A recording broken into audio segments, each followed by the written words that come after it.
মিলনায়তনে আমি অনেকবার কথা বলেছি।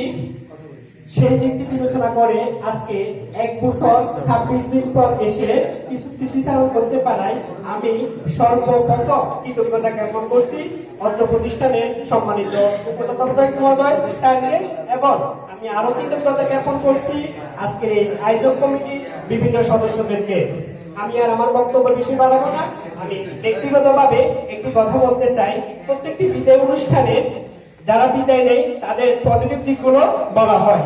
আসলে আমি মনে করি প্রতিটি মানুষের পজিটিভ এবং নেগেটিভ দিকগুলো থাকে।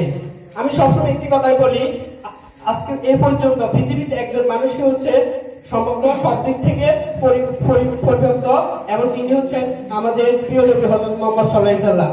তাছাড়া প্রত্যেকটি মানুষেরই কিন্তু আমাদের পজিটিভ এবং নেগেটিভ দিক থাকে। আমি অত্র প্রতিষ্ঠানে 13-14 বছর অতিক্রম করেছি।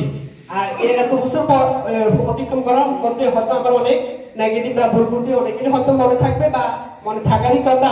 সেই দিকটি এবং ভালো কিছু কাজ করার কারণে হয়তো সেই দিকগুলো খুব একটা সামনে আসতেছে না। তা আমি আর বেশি বক্তব্য বাড়াবো না।